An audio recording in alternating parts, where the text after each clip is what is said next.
Hello, welcome back to District 5890's Grant Management Seminar. Again, my name is Wally Kronzer and I am District 5890's Rotary Foundation Committee Chair.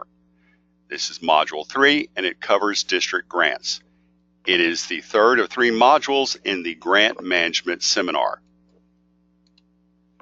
Here's how the seminar will proceed. Again, you will first watch a module video as you are doing here. After you watch this module video, take the module review quiz.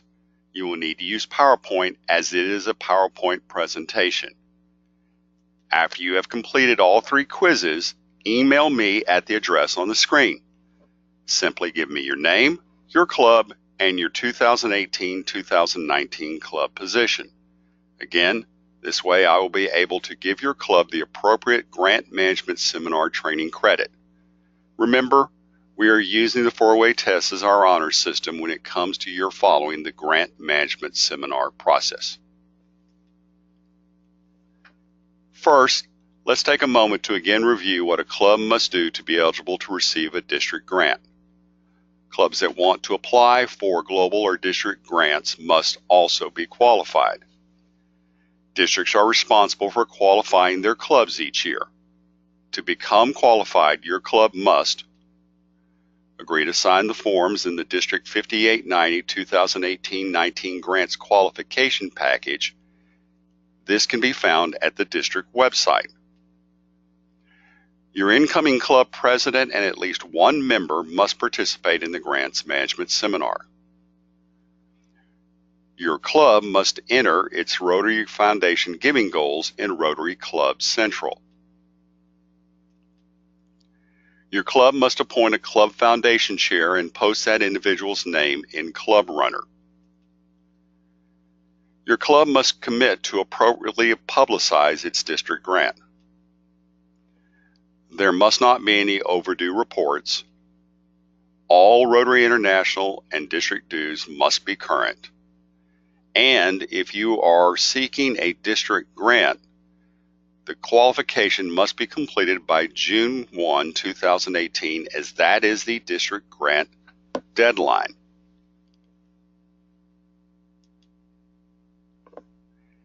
In contrast to global grants, district grants fund small-scale, short-term activities that address needs in your community and communities abroad.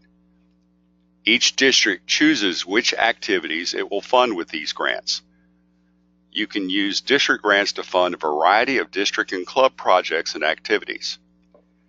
Districts receive this funding as a lump sum and then distribute it to their clubs. You have a lot of freedom to customize your service projects. These aren't ones that are going to be heavily restricted, as long as your district grant supports the mission of the Rotary Foundation. Remember that the mission is to enable Rotarians to advance world understanding, goodwill, and peace through the improvement of health, the support of education, and the alleviation of poverty. Districts may use up to 50% of their district designated funds, or DDF, for district grants. While districts aren't required to request the full 50% amount available, District 5890 does do so. Let's talk about district grant projects. The maximum grant amount will vary between clubs. As I will explain later, the amount is based on multiple factors. Global grants are governed by Rotary Foundation requirements. While District 5890 encourages district grants to be sustainable, it does not require district grants to be sustainable. Also, unlike global grants governed by foundation rules, clubs do not need to create a separate checking account for the district grant project. Youth services projects are potential district grants. For instance, the costs associated with a Rotary Youth Exchange student would be a permissible district grant. Likewise, costs for an Early Act program would be an acceptable district grant. Unlike global grants, construction projects are permissible. Brick and mortar projects are problematic to a global grant project due to issues such as building ownership during the lifetime of the grant. That is not the case with district grants, as historically the projects have included construction of items such as park pavilions, school athletic facilities, and the like. While a club may only have one district grant, up to 5 clubs may participate in a particular district grant. Clubs being part of the same district grant is historically rare, but it is not uncommon for 2 clubs in the same general area to choose projects that complement one another's grants. Let's talk about district grant restrictions.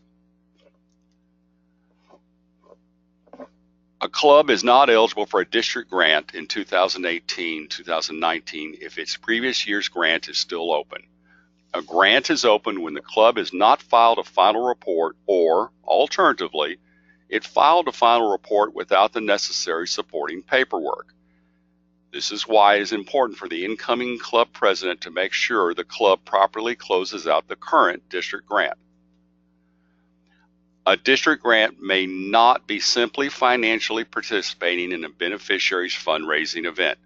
For instance, it is not permissible to purchase a table at a fundraising gala, nor is it permissible to serve as a funding sponsor for a beneficiary's golf tournament. A club's district grant may be awarding college or technical school scholarships to graduating high school seniors. However, the scholarship award must be paid to the institution in which the student chooses to enroll.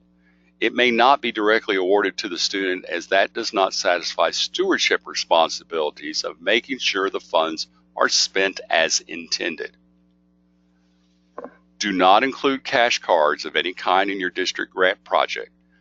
The purpose may be well intended, but it is extremely difficult to verify that the funds are expended in a manner consistent with Rotary requirements.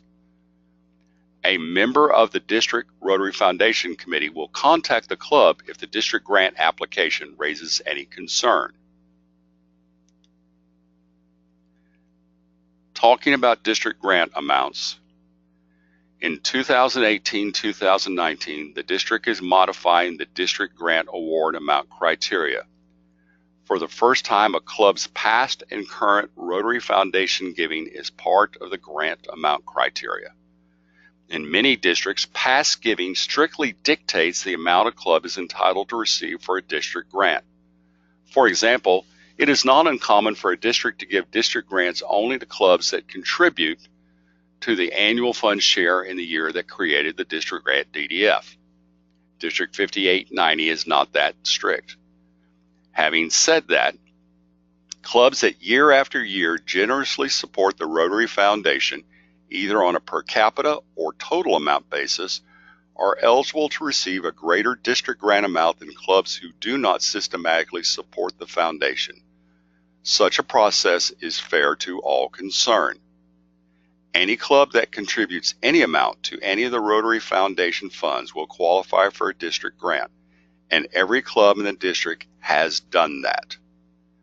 As to the 2018-2019 year, the grant amount ranges from $500 to $3,000. The amount is based on your club's current and past foundation giving.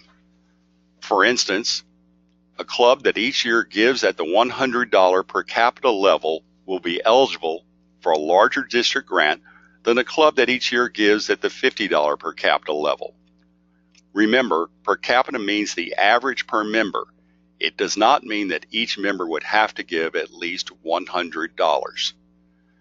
The district also recognizes that some clubs give significant amounts to the foundation. Their generous giving expands the DDF pool far more than would be there if every club contributed at the $100 per capita level. These clubs will also be eligible for a larger district grant. The District Rotary Foundation Committee will contact each club's incoming club president during April 2018. They will let them know where their club currently stands as to the district grant amount.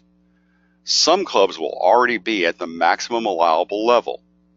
Other clubs may be in a position where they can move to a higher district grant amount level. This April 2018 contact will answer those questions. The district grant application deadline is June 1, 2018. Consequently, any club's foundation gifts must be made by that date if such gift will alter the club's district grant amount. Let's talk about the district grant application process. The application deadline is June 1, 2018. An application received after that date will not be considered. The district grant application form is on the district website. It is an Excel form. Only that form will be considered. A club submitted application may raise some questions. If there are any questions, a member of the grants committee will contact the club about obtaining additional information. The incoming club president will be informed as to the district grant decision no later than June 23, 2018. Let's talk about district grant financing. The district grant financing process is fairly straightforward. First, the club completes an approved project. You will notice that I said approved project. If for any reason the club chooses to do a project other than the one on the application, it must first contact the District Rotary Foundation Committee. It must inform the committee that it wishes to pursue a different district grant project. There are many good reasons why a project may have to be changed. Assuming that the new project follows the guidelines, the change will be approved. A club is reimbursed 50 cents for each dollar spent to the club's limit. Here is an example of how that plays out. A club's district grant project costs the club $5,000. The maximum reimbursement for a $5,000 project would be $2,500. If the club's district grant limit was $1,000, that is the amount that the club is eligible to receive as a district grant reimbursement. If the club's district grant limit was $2,500, then it would be eligible to receive the entire reimbursement amount. Reimbursement occurs only when the club turns in the final report form along with any supporting documentation. The district grant final report form is located on the district website. Receipts are necessary. The front and back of canceled checks are necessary. Some type of document showing the beneficiary actually received the funds or items is necessary. For example, a letter from the beneficiary on its letterhead thanking the club while detailing what it was that the club did is generally sufficient. The club will not receive a check. Instead, the funds will be electronically deposited to the club's bank account. The club will supply the bank account information when requested.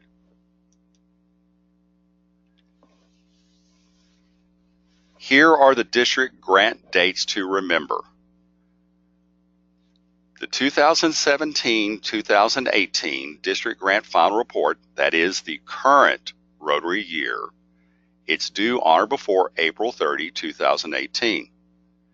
Next year's district grant application is due on or before June 1, 2018. On July 1, 2018, the district will submit its district grant block grant submitted. And any final reports for the 2018-2019 district grants will be due on or before April 30, 2019. It's time to take action. Make sure your club closes out its current district grant.